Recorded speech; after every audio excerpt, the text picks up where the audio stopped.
Hello my dear friends, welcome back in Anjeev Singh academy. स्वागत है आप सभी का अंजीव सिंह एकेडमी में।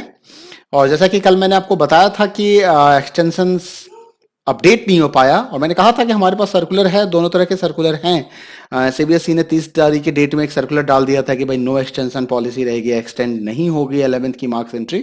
बट हमें मेल पे एक सर्कुलर और भी आया था जहां पे ये था कि नहीं एक्सटेंशन होगी और वो एक्सटेंशन मिलेगी भी 2 जुलाई तक। और मैंने बताया था कि वो अपडेट नहीं हो पाया था, कलर की मिस्टेक हो सकती है या टाइम नहीं मिला होगा, कोई बात नहीं, everyone is busy in their life. But चलिए कोई बात नहीं, फाइनली अगर आप आज के डेट में अगर आप कॉम्प्रिहेंशन रिजल्ट टेबुलेशन पोर्टल को खोल के देखेंगे तो आपको यहां पे दिख जाएगा कि डेट को एक्सटेंड कर दिया गया, यानी कि क्लास 11th के मार्क्स एंट्री का डेट अपडेट होके 2 जुलाई तक का आपको लास्ट डेट मिल गया है। अगर आपने अभी तक अपने क्लास 11th के डेटा अपलोड नहीं किए हैं तो आप अपलोड कर लीजिए, ठीक है।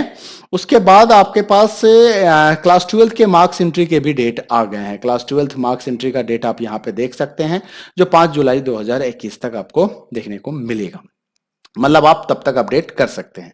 साथ ही साथ यहां पे हिस्टोरिकल डेटा अवेलेबल का भी मैसेज आ गया है, ये भी है, आप यहां से हिस्टोरिकल डेटा भी चेक कर सकते हैं और उसे भी अपलोड मतलब रेफरेंस ईयर आपको यहां से अवेलेबल करा दिया गया है। आप चेक करके अपने उसके हिसाब से आप कंपैरिजन करके डेटा अपलोड कर सकते हैं। ये अपडेट है अभी तक का, ठीक है।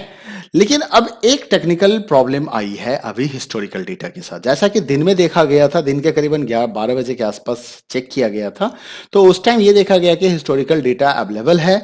जब आप इस लिंक पे क्लिक करते थे तो ये आपको एक लॉगिन आईडी पे ले जाता था, और जब आप हिस्टोरिकल डेटा पे क्लिक करते हैं उस टाइम भी आपको ये लॉगिन आईडी पे ले जाता है। और आप ध्यान से देखिएगा यहाँ पे क्या लिखा हुआ है, class theory 12th x login ASP. आप देख सकते हो यहाँ पे थ्योरी 12 एक्स लॉगिन एक्सपी लिखा हुआ है। मैं यहां से बैक चला जाता हूं, बैक आते ही जब मैं इस हिस्टोरिकल डेटा पे जाता हूं तो ये देखिए, ये भी हमें उसी पेज पे लॉगिन करने के लिए लेके जाता है, क्लास थ्योरी एक्स 12x के।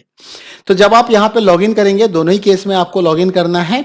तो लॉगिन करना है आपको, अपनी स्कूल की आईडी और वो सारे डिटेल्स डालने हैं और लॉगिन करने हैं। लॉगिन करने के बाद जब आप यहां पे आएंगे तो आपको ऑप्शंस मिलेगा डेटा एंट्री का, और उसी लॉगिन स्क्रीन पे आपको ये देखने को मिल रहा था, यहां पे हिस्टोरिकल डेटा भी लिखा हुआ था। इसी जगह पे आपको जब आप लॉगिन कर जाएंगे तो आपको वहां पे हिस्टोरिकल डेटा भी दिखाई देगा, ठीक है। तो वो हिस्टोरिकल डेटा दिख तो रहा था पहले, लेकिन अभी सडनली वो डेटा को बंद कर दिया गया है, वो ऑप्शन अब अवेलेबल अभी टेम्पोरली नहीं है। अब इसके पीछे क्या लॉजिक है और क्या रीजन है वो भी मैं आपको क्लियर करता हूं, जो मेरे समझ में आया है, क्योंकि मैंने भी हिस्टोरिकल डेटा को एनालाइज किया, उसको देखा और समझने की कोशिश की, तो वहां पे कई तरह की समस्याएं मुझे देखने को मिली। फॉर एग्जाम्पल, अगर मैं कंप्यूटर साइंस, कंप्यूटर सब्जेक्ट की बात करूं कि अभी तक 265 की बात करूं या ओल्ड 265 और 065 की बात करूं, 2019 और 2020 की मैं बात करता हूं।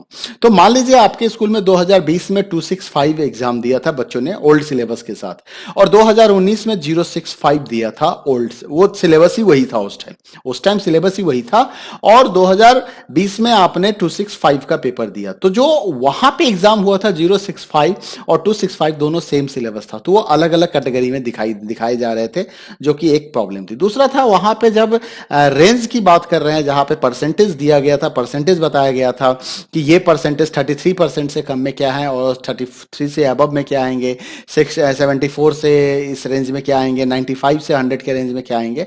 वहां पे अभी ये देखा जा रहा है कि वहां पे जो डेटा आपको मिल रहा है उस जगह पे ऊपर तो परसेंटेज का रेंज दिया गया और नीचे 1-2 करके इंफॉर्मेशन दिया गया, तो थोड़ा सा क्लैरिटी नहीं मिल पा रहा है कि 1-2 क्या है, नंबर ऑफ स्टूडेंट्स है।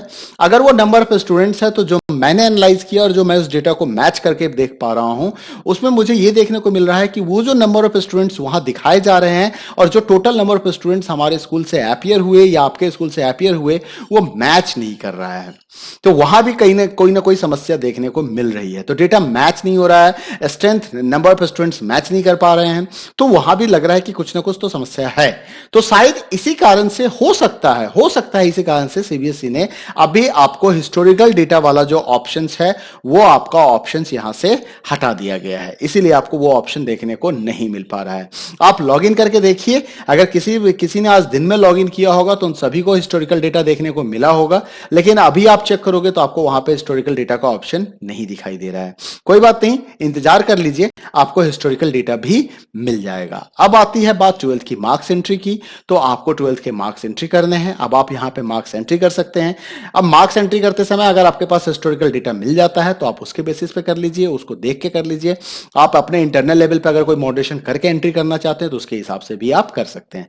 मैंने ऑलरेडी आपको कैलकुलेशन सीट प्रोवाइड किया था अपने वेबसाइट्स के ऊपर। मैंने बताया था कि आप यहां से डाउनलोड कर सकते हैं उस कैलकुलेशन सीट को। इस डाउनलोड ऑप्शन से anjeepsinghacademy.com पे आप आए। यहां जब आप anjeepsinghacademy.com पे आएंगे तो इसमें डाउनलोड के अंदर डाउनलोड नाम का ऑप्शन है।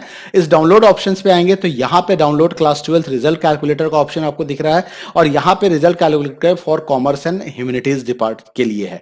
तो ये मेडिकल वाले के लिए था। अगर आपने इस कैलकुलेटर सीट को यूज किया होगा तो काफी हद तक आपको इंफॉर्मेशन मिल गई होगी कि आपका ओवरऑल परसेंटेज क्या रहेगा। तो वो आप वहां से कैलकुलेट करके अपना परसेंटेज देख सकते हैं और उस हिसाब से क्लास 12 की मार्क्स एंट्री भी आप कर सकते हैं।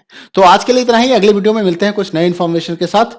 मिलते हैं फिर अगले वीडियो में। तब तक के लिए अपना ख्याल रखें। वीडियो पसंद आया हो तो लाइक करें, शेयर करें और चैनल सब्सक्राइब नहीं किया है तो सब्सक्राइब कर लें। Bye bye, take care.